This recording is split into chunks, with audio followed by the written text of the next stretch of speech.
Faut-il investir dans Société Générale? C'est ce qu'on va regarder ensemble dans cette vidéo. Pensez à vous abonner à la chaîne si ce n'est pas déjà fait, activez la cloche. On commence tout de suite avec le cours de la troisième banque française. On est au plus haut depuis de nombreuses années en fait, hein, depuis quasiment 2007. Est-ce que le dossier s'est fortement amélioré? On va regarder ça.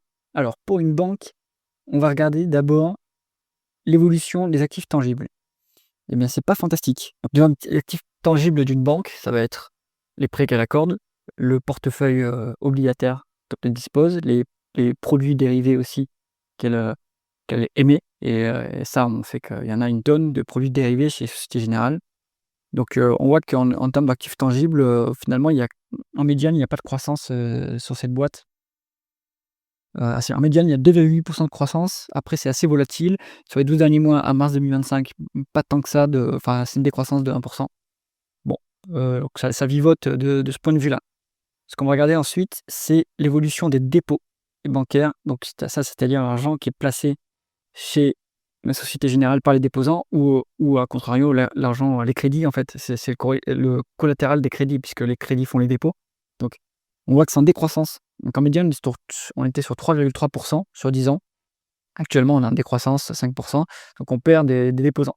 Ce qui est ce qui est dommage, parce qui est surprenant parce qu'avec Boursorama et enfin Boursobank maintenant, ils sont quand même, banque, en ligne numéro un, mais ça ne compense pas l'hémorragie. Bon, du coup, ici, plutôt un mauvais signe.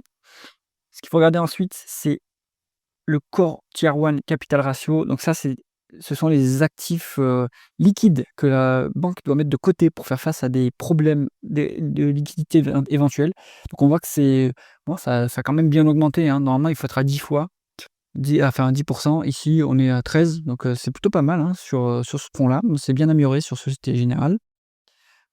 Ensuite, ce qu'on va regarder, c'est quelle est la proportion de revenus qu'on tire des intérêts. Ça nous indique si on est sensible au taux d'intérêt ou pas et on sait qu'en Europe, les taux court terme sont baissiers, mais les taux long terme sont plutôt, stagnants ou en légère hausse. Donc, en fait, quand il y a une pente une courbe des taux qui est plutôt pentue, c'est favorable pour les sociétés qui génèrent beaucoup d'intérêts qui génèrent beaucoup de revenus à partir des intérêts. Bon, c'est pas le cas pour Société Générale, en tout cas moins que pour la BNP et Crédit Agricole, on est qu'à 40.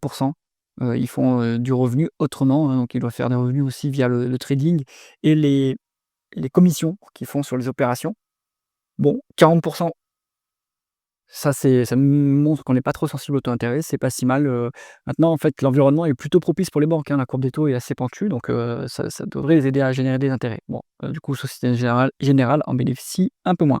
Ce qu'il faut regarder également, alors ici à chaque fois je mets non performing loan versus, total assiette, mais en fait ce qu'il faut regarder heu, non performing loans versus les, le total de loans, hein, du coup, donc NP, loans, si je fais ça, net, ici, la valeur. Alors, si on regarde comme ça, on voit qu'on est encore à 3, hein. C'est important pour, Société Générale, ce niveau quand même, comparé, la BNP de mémoire est en dessous de 2.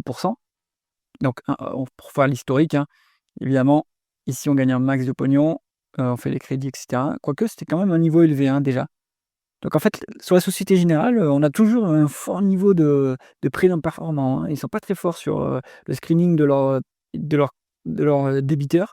Donc là, on est monté jusqu'à donc 2014, c'était 8 quand même, c'est énorme et maintenant on est quasiment au plus bas depuis 20 ans. Bon, c'est finalement pas si mal, hein, mais ça reste un niveau assez élevé dans l'absolu. Donc la trajectoire est encourageante en tout cas. Ce qu'il faut garder aussi pour une banque, ça va être évidemment le rendement des fonds propres et c'est là qu'on voit que la Société Générale, c'est médiocre. Donc on se met la médiane ici, on voit qu'en médiane, c'est 5,7, c'est médiocre. Ça commence à monter un petit peu à 6,6, mais c'est inacceptable, hein. Ce niveau de rentabilité, ce niveau de rendement des fonds propres avec un levier aussi important, c'est pas du tout, correct, hein, parce que ça veut dire qu'on engage, ils sont leveragés à hauteur de 20 fois, hein, et les banques sans problème et pourtant ils génèrent que un rendement des fonds propres, médiocre à 6,6 comme ça, c'est pas acceptable. Il faut un minimum de 10 de rendement des fonds propres pour avoir une banque, qui soit correcte, on va dire, hein. 10 c'est un grand minimum. Donc là-dessus, Société Générale, c'est pas qualitatif, hein. Ensuite, on peut regarder ce qui se passe du côté de la rémunération des actionnaires, hein. C'est le principal attrait des banques, en Europe en tout cas, c'est le niveau de dividende qu'on verse. Donc si vous regardez, le rendement du dividende, enfin la proportion de dividende, le payout ratio, hein, tout simplement. On va se mettre comme ça. Donc et on va se mettre le rendement de l'actionnaire pour voir s'il y a des rachats d'actions. Ici, on va se mettre shares outstanding. Donc on est sur un dividende de 720 millions sur 3,5 milliards de bénéfices nets en 12 mois glissants. Enfin, en année complète. On pourrait se mettre en 12 mois glissants, mais ce serait pareil. Bon, le payout ratio est pas très élevé finalement, hein, donc ils ont la marge pour verser ce dividende, mais il est pas très généreux. On voit qu'on a 2,2%. C'est pas exceptionnel. Il y a pas vraiment de rachat d'actions, dilution, enfin il y a un peu de dilution. Donc en 2009, hein, hop, ici on a fortement monté le capital. Depuis quelques Ouais, il y a un peu de rachat d'actions quand même. Il faut voir si c'est pour annulation ou si, c'est pour en donner aux salariés, puisqu'il y a des plans d'actionnariat salariés chez Société Générale.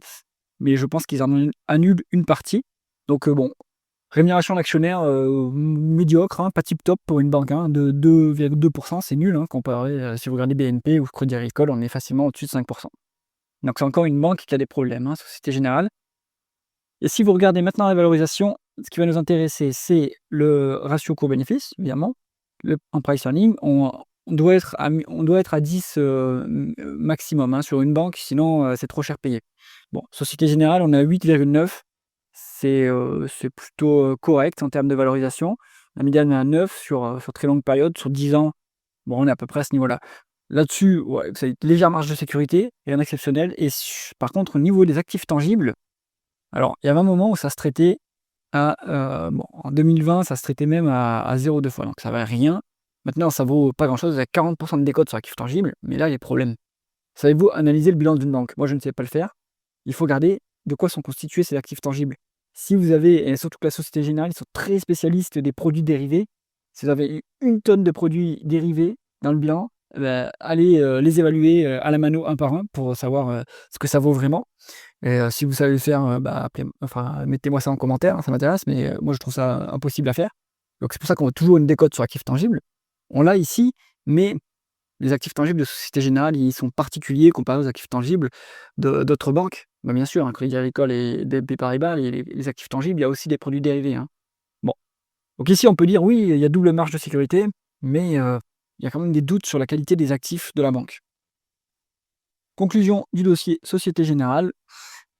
Ça monte, la qualité s'améliore petit à petit, mais tant qu'on n'aura pas un rendement des fonds propres qui est significativement au-dessus de 10, ça reste quand même médiocre, hein, comme dossier. Donc là, on joue, le passage d'un dossier, très médiocre à un dossier médiocre, mais pour l'instant, c'est pas très qualitatif et à mon avis, ça vaut pas le coup de s'attarder sur ce dossier. J'espère que cette analyse vous a intéressé. Si c'est le cas, mettez un pouce vers le haut et pensez à vous abonner à la chaîne. À bientôt.